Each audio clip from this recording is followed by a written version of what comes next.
नमस्कार दोस्तों, मैं आपका दोस्त रवि कुमार आप सबका स्वागत करते हैं आपके अपने यूट्यूब चैनल पे। दोस्तों, आज की वीडियो में हम बात करने वाले हैं एक ऐसे बिजनेस की जिसमें आप बिना पैसा लगाए महीने के 50,000 से लाख रुपए तक अर्न कर सकते हो, वो भी आराम से। बस थोड़ी सी आपको मेहनत करने की जरूरत पड़ेगी। तो दोस्तों, अगर आप सोर्स ऑफ इनकम जनरेट करना चाहते हैं, सोर्स ऑफ इनकम की तलाश है, या कोई नया बिजनेस स्टार्ट करना चाहते हो और आपके पास में पैसे नहीं है या फिर कम पैसे हैं, तो आप इस तरह के बिजनेस कर सकते हो।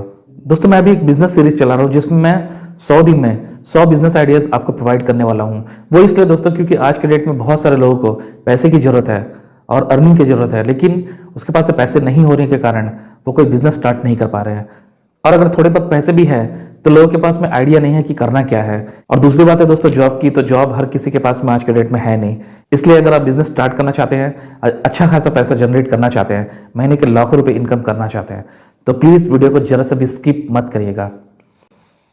इस वीडियो में मैंने टोटल 4 स्टेजेस बताए हुए हैं। इन चारों स्टेजेस में मैंने स्टार्टिंग से लेकर एंड तक में बताया है कि आपको क्या कौन कौन सा स्टेप को फॉलो करना है। तो जरा सा भी स्किप मत करिएगा, अगर करेंगे तो आप अपने नुकसान के जिम्मेदार आप खुद होंगे। तो चलिए वीडियो को स्टार्ट करते हैं। दोस्तों, आज जिस बिजनेस की हम लोग बात करने वाले हैं ये है मेहंदी डिजाइन या मेहंदी आर्ट बोल सकते हैं। जैसे कि हम सब कुछ जानते हैं कि मेहंदी डिजाइन वो साल भर चलने वाली चीज है। इसकी डिमांड दोस्तों कभी खत्म नहीं होती है, चाहे मैरिज फंक्शन हो, चाहे कोई फेस्टिवल हो, ये साल भर चलती रहती है। इसलिए अगर इसमें ध्यान दिया जाए, थोड़ा सा ध्यान देने की जरूरत है, तो आप बहुत अच्छा खासा इनकम जनरेट कर सकते हैं। दोस्तों, मैंने इस पूरे बिजनेस आइडियाज़ को टोटल 4 पार्ट में डिवाइड किया हुआ है। आपको 4 स्टेजेस में मैं सब कुछ डिटेल में बताने वाला हूँ, तो जरा से भी स्किप मत करना। चलिए वीडियो को स्टार्ट करते हैं। बात करते हैं दोस्तों स्टेज नंबर 1 की। स्टेज नंबर 1 है लर्निंग। इस स्टेज में मैं टोटल 3 पॉइंट आपसे डिस्कस करने वाला हूँ, जिसमें से नंबर 1 है learn and master the art. दोस्तों, किसी भी बिजनेस को स्टार्ट करने से पहले ना उसे सबसे पहले सीखने की ज़रूरत पड़ती है, उसमें एक्सपर्टाइज हासिल करने की ज़रूरत पड़ती है। तो अभी भी हम यही करने वाले हैं।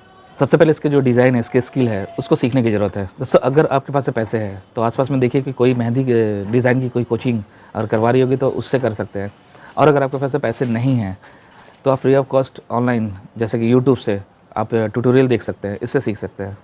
इसके बाद में इसको देख देख कर आप रेगुलर प्रैक्टिस कर सकते हैं। नंबर 2 में आते हैं दोस्तों, वो है मार्केट रिसर्च। मार्केट रिसर्च में जो सबसे पहले जो इंपॉर्टेंट है ना, वो है निश सिलेक्शन करना। क्योंकि कोई बिजनेस स्टार्ट करते हैं ना, तो स्टार्ट करने से पहले निश को सेलेक्ट करना जरूरी होता है। निश क्या चीज़ है दोस्तों? जब हम किसी भी बिज़नेस को स्टार्ट करते हैं ना, तो उस बिज़नेस में बहुत सारे डायमेंशंस होते हैं, तो उसमें से किसी एक पार्टिकुलर चीज़ पे हम काम करते हैं, उसे कहते हैं निश। जैसे कि इस बिज़नेस में मेहंदी डिज़ाइन जो होगी, मेहंदी आर्ट जो हो गई है, ये पूरा बिज़नेस हो गया। उसमें से कोई पर्टिकुलर सेगमेंट है, उस सेगमेंट को हम निश कहते हैं। तो इसमें दोस्तों निश हम सेलेक्ट करेंगे। उसमें ये है कि जैसे कि ब्राइडल मेहंदी है, उसको हम सेलेक्ट करेंगे, या कोई इवेंट मेहंदी है उसमें हम सेलेक्ट करेंगे, या अगर हम देखा जाए तो डेली बेसिस में जो लोग मेहंदी लगाना पसंद करते हैं डे टू डे लाइफ में, हम उसको सीख सकते हैं। इसके बाद में दोस्तों हमें कॉम्पिटिशन देखना है कि हम जो चीज़ काम करने वाले हैं उसकी मार्केट में कितनी कॉम्पिटिशन है, उसके अकॉर्डिंग हमें अपने आप को तैयार करना होगा। तो ये हमारी रिस्पॉन्सिबिलिटीज़ है। अब आते हैं पॉइंट नंबर 3 में। पॉइंट नंबर 3 है दोस्तों पोर्टफोलियो। पोर्टफोलियो में है दोस्तों कि जो भी हम लोग प्रैक्टिस कर रहे हैं ना, उसकी एक अच्छे से फोटोग्राफी करके, अगर हो सके तो उसको एडिट करके रखें। क्योंकि इससे क्या होगा कि इससे जब अपने पोर्टफोलियो में आप इसको रखते हैं ना, तो आप अपने क्लाइंट को इसको शो कर सकते हैं कि आपने क्या क्या सीखा हुआ है, आपके पास में क्या नॉलेज है, उसके अकॉर्डिंग आपके पास क्लाइंट आएंगे। तो ये आपके लिए बहुत हेल्पफुल होगी। अब बात करते हैं दोस्तों स्टेज नंबर 2 की। स्टेज 2 में दोस्तों 3 पॉइंट्स है। इसमें पहला पॉइंट है वो है लीगल फॉर्मेलिटीज़। अगर आप इसको प्रॉपर बिजनेस के तरीके से करना चाहते हैं तो आप इसके लिए लाइसेंस वगैरह देख सकते हैं। तो अगर नहीं तो आप ऐसे ही काम को स्टार्ट कर सकते हैं। जब आपको लगे कि नहीं अब इसे प्रोफेशनल करना है, तब उस समय आप लाइसेंस को देख सकते हैं क्या करना है क्या नहीं करना है। फिलहाल मैं इसकी बात अभी नहीं कर रहा हूँ। अब आते हैं पॉइंट नंबर 2 की, वो है सेट प्राइसिंग। ये सबसे इंपॉर्टेंट चीज़ है क्योंकि ये डिपेंड करती है कि आपकी बिज़नेस जो है वो कितना दूर तक जाने वाली है। तो इसलिए सबसे पहले सेट योर प्राइस, अपने प्राइस को सही तरह से सेट करो। इसमें कुछ इंपॉर्टेंट चीज़ें है, जिसमें सबसे नंबर 1 चीज़ें ये हैं कि आपको ये देखना है कि आप नए नए मार्केट में लॉन्च हुए हैं, तो सबसे पहले आप अपना रेट हाई नहीं रखेंगे। सबसे पहले देखिए दोस्तों कि आसपास में जो लोग हैं उन्होंने कितना चार्जेस रखा हुआ है, उसके अकॉर्डिंग आप अपना चार्जेस रख सकते हैं। इसमें इस बात को ध्यान देने की ज़रूरत है कि आप अभी स्टार्टिंग में ही काम कर रहे हैं, तो अपना रेट बहुत ज़्यादा मत रखना है। एक कॉम्पिटिटिव रेट रखना, वो भी तब जब आप उस लेवल की वैल्यू प्रोवाइड कर सकते हो, उस लेवल की आप लर्निंग कर चुके हैं। उसके बाद में ये देखिएगा कि मार्केट में डिमांड क्या है और डिमांड के अकॉर्डिंग रेट क्या है, तो उस हिसाब से भी आप अपने रेट को चॉइस कर सकते हैं। अब आते हैं दोस्तों पॉइंट नंबर 3 की, वो है कि ऑनलाइन प्रेजेंस। ये किसी भी बिज़नेस में ज़रूरी है आज के डेट में। आज के डेट में कोई भी इंसान कोई भी बिज़नेस कर रहा है, स्टार्ट कर रहा है, या कोई एग्जिस्टिंग बिज़नेस है, तो उन्हें ऑनलाइन प्रेजेंस बनानी चाहिए। ऑनलाइन प्रेजेंस इसलिए ज़रूरी है दोस्तों क्योंकि आज के डेट में जो लोग हैं वो सब डिजिटल वर्क कर रहे हैं। तो डिजिटली आपको ग्रो होना भी ज़रूरी है। इससे क्या होगा दोस्तों, आपकी मार्केट वैल्यू बढ़ेगी और साथ ही साथ आप फ्री मार्केटिंग कर रहे हैं तो बहुत ज़्यादा लोगों तक में आपकी रीच पहुँचेगी। तो जो लोग आपको नहीं जानते, आपकी रीच वहाँ तक भी पहुँचेगी, तो हो सकता है कि उसके थ्रू भी काम आने की संभावना है। इसलिए अपना ऑनलाइन प्रेजेंस बनाना ज़रूरी है। आप ऑनलाइन प्रेजेंस बनाने के लिए यूट्यूब का इस्तेमाल कर सकते हैं, आप इंस्टाग्राम का इस्तेमाल कर सकते हैं, फेसबुक का इस्तेमाल कर सकते हैं। इससे आपको बहुत अच्छी खासी रीच मिलेगी और इससे आगे चल के भी आपको फ़ायदा होने वाला है। अब बात करते हैं दोस्तों स्टेज नंबर 3 की। स्टेज नंबर 3 है नेटवर्किंग। स्टेज नंबर 3 में भी हम 3 पॉइंट्स को डिस्कस करने वाले हैं, जिसमें से नंबर 1 है नेटवर्किंग। सबसे पहले जितना ज़्यादा हो सके अपनी नेटवर्किंग को इंक्रीज़ करने की ज़रूरत है। नेटवर्किंग इंक्रीज़ हम कैसे कर सकते हैं? तो आपके आसपास में जो लोकल इवेंट होते हैं ना, तो इस इवेंट में आप हिस्सा ले सकते हैं। कहीं भी कोई भी इवेंट होती है ना, कोई कंपटीशन वगैरह होती है, तो इसमें हिस्सा लेने से बेनिफिट ये होता है कि आपको ट्रेंड देखने का मौका मिलता है और ये भी पता चलता है कि आपके फील्ड में कौन कौन दिग्गज है जो आपके ही शहर में बैठे हुए हैं। इसके बाद में दोस्तों वेडिंग्स में जाकर वहाँ पर नेटवर्क इंक्रीज़ करिए, क्योंकि वेडिंग में जब हम जाते हैं ना, तो वहाँ पर एक ऐसा कल्चर होता है जो लोग एक दूसरे के बारे में बातें शेयर करते हैं। तो इसमें आपको अपने फील्ड के लोग भी मिल जाएंगे, क्योंकि किसी भी वेडिंग्स वगैरह में बहुत अलग अलग कैटेगरीज़ के लोग भी दिखते हैं। तो वहाँ आप अपने जाकर नेटवर्किंग फैला सकते हैं। उसके बाद में गैदरिंग कम्युनिटी, कहीं भी अगर कम्युनिटी गैदरिंग होती है, कहीं भी परिवार मिलके कुछ पार्टीज़ कर रहे हैं, कहीं कोई आउटिंग कर रहे हैं, कहीं कोई पार्टीज़ वगैरह, कहीं कोई बाहर घूमने जा रहा है, तो ये सब चीज़ में आपको शामिल होना है। तो दोस्तों आपको कम्युनिटी गैदरिंग में भी जाना चाहिए। यहाँ से आपकी नेटवर्किंग इंक्रीज़ होती है। आपको पता नहीं है कि कब कहाँ से आपको कौन सी लीड मिल जाए, कब कहाँ से आपको कोई बेनिफिट हो जाए। अब बात करते हैं पॉइंट नंबर 3 की, वो है दोस्तों कोलैबोरेशन।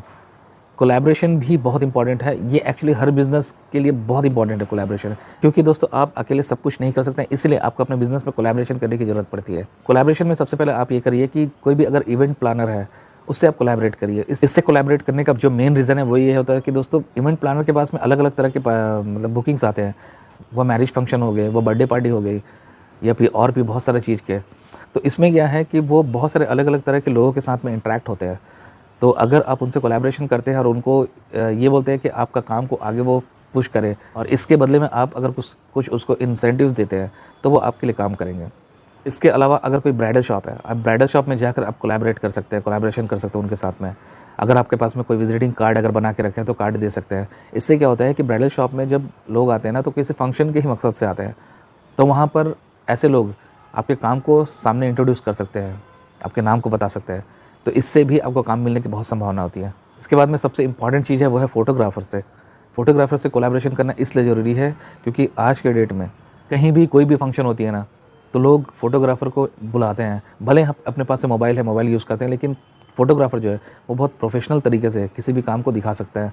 तो इसलिए फ़ोटोग्राफ़र को आपको कोलैबोरेशन करना ज़रूरी है। वो हर इवेंट में जाते हैं, वहाँ बहुत सारी उनकी नेटवर्किंग होती है, तो ये करना ज़रूरी है। अब बात करते हैं दोस्तों फाइनल स्टेज की, वो है स्टेज नंबर 4 एक्सपैंड में आपको सबसे पहले जो सबसे इम्पॉर्टेंट है वो है अपने कस्टमर को एक्सेप्शनल सर्विस देना है। जितनी वो सोच भी नहीं सकते, उनसे ज़्यादा उनका वैल्यू प्रोवाइड करो। कोई भी कस्टमर अगर आपके पास में आते हैं, आपको पैसा देते हैं, तो वो ये चाहते हैं कि उसके बदले में सेम चीज़ उसको वैल्यू प्रोवाइड होनी चाहिए। तो इस समय में ये करिएगा कि वो जितने पैसे देते हैं ना आपको, उससे ज़्यादा ही उनको वैल्यू प्रोवाइड करिएगा। इससे क्या होता है, कस्टमर सेटिस्फाई होता है, और सेटिस्फाई होने से आपका जो नाम है, आपकी जो रिव्यू है, वो आगे दूसरे लोगों तक वो पहुंचाते हैं, तो दूसरे लोगों को आपके रेफरेंस देते हैं।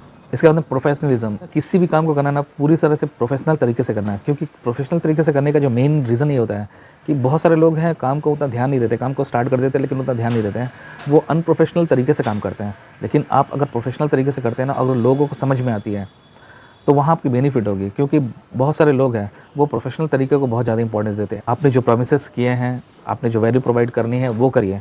आप ठीक तरह से अपने काम पर ध्यान दीजिए, काम आपको मिलता रहेगा। इसके बाद नंबर 2 में हम बात करेंगे एक्सपैंड। ये एक्सपैंड किसी बिज़नेस का सबसे इंपॉर्टेंट रोल प्ले करता है, क्योंकि अगर हम किसी बिज़नेस को स्टार्ट करते हैं और सेम वही पैटर्न में हम लास्ट तक चलते रहेंगे, तो हमारी जो अर्निंग जो पोटेंशियल है ना, वो उतनी रह जाती है। इसलिए हमें किसी बिज़नेस को एक्सपैंड करने की ज़रूरत पड़ती है। तो इसमें एक्सपैंड करते हैं तो अपने फील्ड से ही कुछ चीज़ को एक्सपैंड कर सकते हैं। जैसे कि आप हेना टैटूइंग कर सकते हैं। बहुत सारे लोग हैं वो अपने हाथ में मेहंदी नहीं लगाते, क्योंकि उसको ज़्यादा समय तक हाथ में मेहंदी नहीं चाहिए, और बहुत सारे लोग इसलिए भी नहीं लगाते हैं क्योंकि उसको अलग अलग टाइम में अलग अलग डिज़ाइन अपने हाथ पर चाहिए। तो इस समय में आपको काम करेगी वो है mehndi tattooing.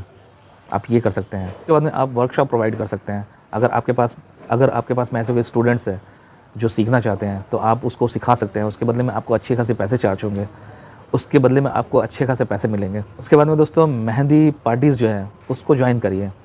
Mehndi parties join करने से आपकी नेटवर्किंग भी बढ़ती है, आपकी सोर्स ऑफ इनकम भी इंक्रीज़ होती है, क्योंकि इस समय में मेहंदी पार्टीज़ में अगर आपके पास में अच्छा काम है तो लोग, बहुत सारे लोग आपसे जुड़ते हैं और इससे भी आपको अच्छा खासा फ़ायदा होता है। इसके बाद में आपने बहुत अच्छी तरह से सीख ली है तो आप ऑनलाइन ट्यूटरिंग कर सकते हैं। अब बात करें दोस्तों पॉइंट नंबर 3 की। पॉइंट नंबर 3 है कंटिन्यूसली लर्निंग। इसके बारे में ये इंपॉर्टेंट है दोस्तों कि आप जो लेटेस्ट डिज़ाइन जो है उसके ऊपर फोकस कर सकते हैं, क्योंकि कोई भी इंसान क्या होता है वो वहाँ पर स्टक हो जाता है जब उसके पास में एग्जिस्टिंग नॉलेज है और वहीं तक ही रुक जाते हैं। लेकिन आप कंटिन्यूसली अपने जो नॉलेज को इम्प्रूव करते रहिए, ये बहुत ज़रूरी है। बहुत सारे लोग इस गलती को करते हैं, ये गलती बिल्कुल भी नहीं होनी चाहिए। इसके बाद दोस्तों अपनी जो इंडस्ट्री है, जो मेहंदी इंडस्ट्रीज़ है, इससे जुड़े हुए जो इन्फ्लुएंसर्स हैं उनको फॉलो कर सकते हैं। इनको फॉलो करने का जो मेन रीज़न है वो ये है कि आपके फील्ड के जो इन्फ्लुएंसर्स हैं ना, वो नया-नया डिज़ाइन इंट्रोड्यूस करते हैं, आपको उनसे बहुत कुछ सीखने को मिल सकती है। हालाँकि आपने कितना भी सीख लिया, लेकिन उनसे जब सीखेंगे ना तो आपको बहुत कुछ समझ में आएगी। तो दोस्तों इस तरह से आप मेहंदी डिज़ाइन के बिज़नेस को ज़ीरो से लेकर एक अच्छे लेवल तक पहुंचा सकते हैं। और लास्ट हम बात करते हैं अर्निंग की। तो दोस्तों अब हम बात करें कि अब तक हमने कितने सोर्स ऑफ अर्निंग जनरेट कर ली है। तो नंबर 1 में हम सोर्स ऑफ अर्निंग की बात करते हैं, वो ये है कि जब स्टार्टिंग में मैंने कहा था कि सोशल मीडिया प्रेजेंस, वहाँ पर आपने जो यूट्यूब चैनल बनाया है वो अगर मोनेटाइज़ होती है, चाहे वो 1 महीना लगे, 2 महीने लगे, 3 महीने लगे, 6 महीने लगे, जब मोनेटाइज़ होगी ना वहाँ से एक अर्निंग आपको आएगी। उसके बाद में इंस्टाग्राम, फेसबुक, इससे भी आपको पैसे मिलने की संभावना है।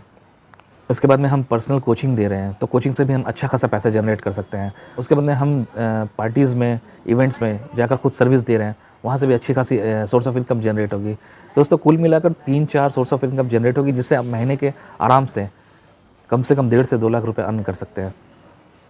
और इसी तरह से अपने बिज़नेस को ग्रो करते रहिए और आगे बढ़ते रहिए।